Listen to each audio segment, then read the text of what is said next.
Hi guys. Today I've had so many responses and comments and people calling me, coaching clients about the link between pornography, sex addiction, and narcissism. So I thought I would do another video on that. As you know, as you probably know, there does seem to be a bit of a correlation between early pornography addiction and more narcissistic tendencies. And there's, of course, a link between pornography and sex addiction.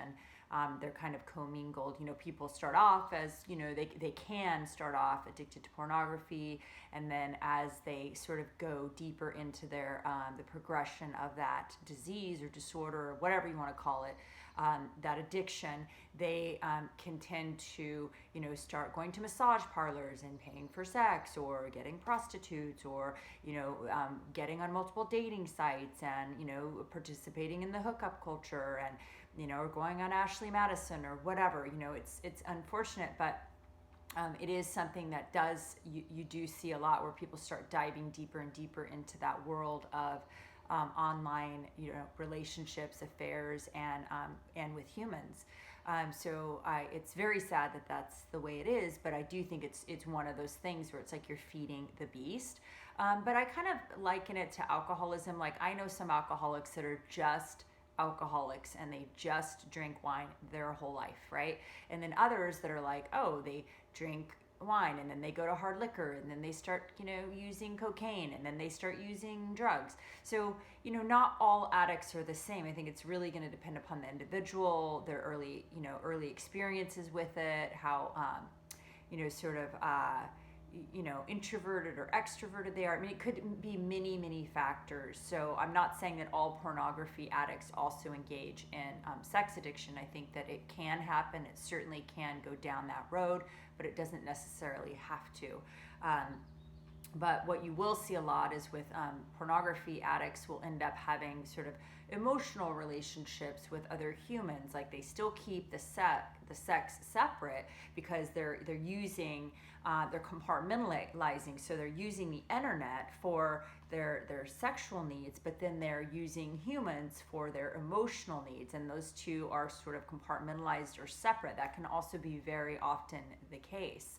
And what's the link to narcissism? Well, I don't know for sure, but a lot of theorists believe that the earlier consumption of pornography leads to more highly narcissistic tendencies. So if you think about it, like, you're consuming pornography, you're looking at these images on the screen, which are really humans, but they're just images on the screen as like single serving packets. They're just like there for your consumption. You pay for them, or you get them for free, but you often pay for them. You just start objectifying them to you.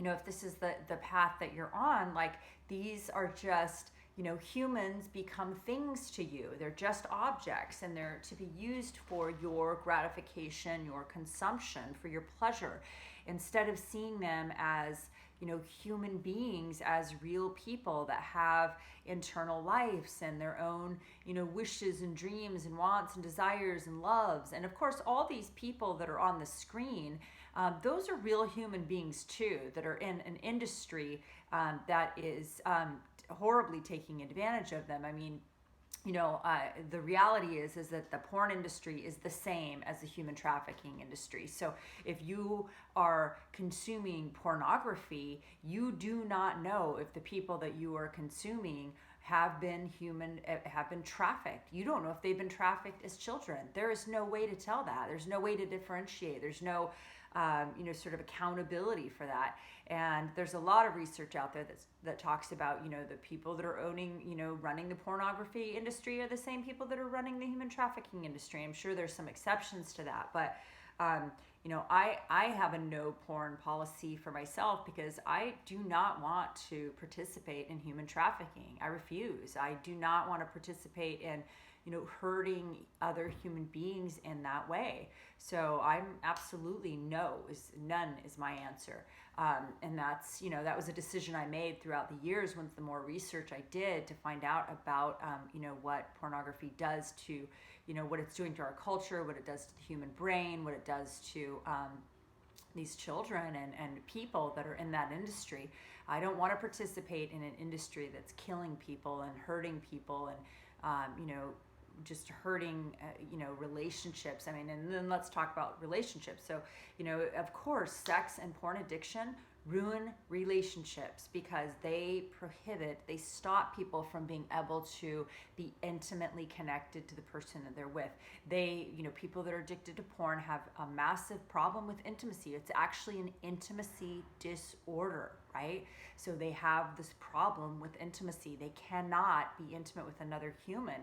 It really messes with their brain and their hardwiring, and it's horrible. It's so sad. So, whereas, the sex is meant for bonding and reciprocity and connection and love and, a blending of emotional and physical intimacy, people that have an addiction to pornography, they look at it very differently.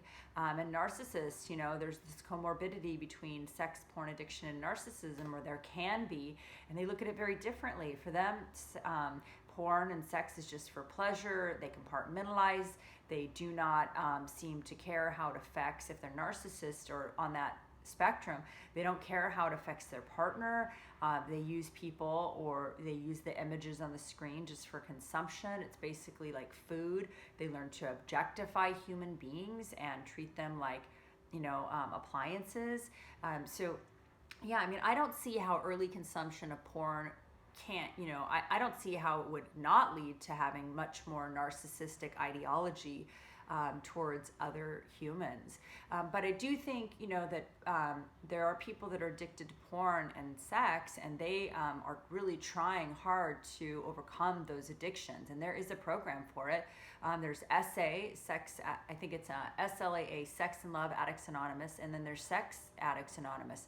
So there's some 12-step programs for this. There's also a lot of treatment programs where people can go.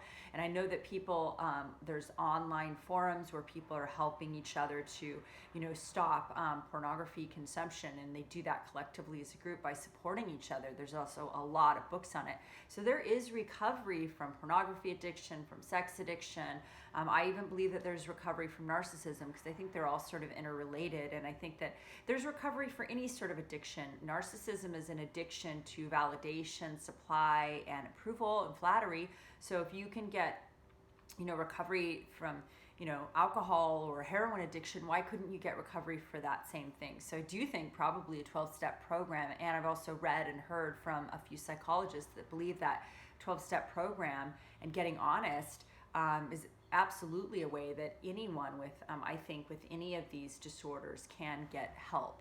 So I don't know if if you're curious about this relationship between pornography, sex addiction, and narcissism. Yeah, it does seem to be a correlation. There does seem to be a link. It does seem to be a lot of comorbidity there. Who knows exactly first, what came first, the chicken or the egg? But I do think that there is some help for it. And I also believe in, with all of these disorders that people have in our society, with all of this sickness and all of this illness, the one thing I believe that maybe differs from what some people believe is, I believe that there is a spiritual solution for all of these problems.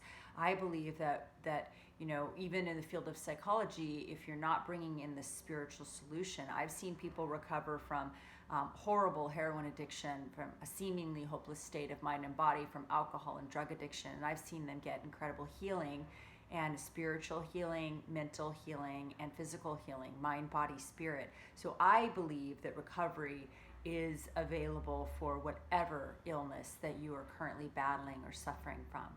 So I don't know if this is helpful, but just some of my ramblings. Thank you so much, and I hope you have a great day. Bye.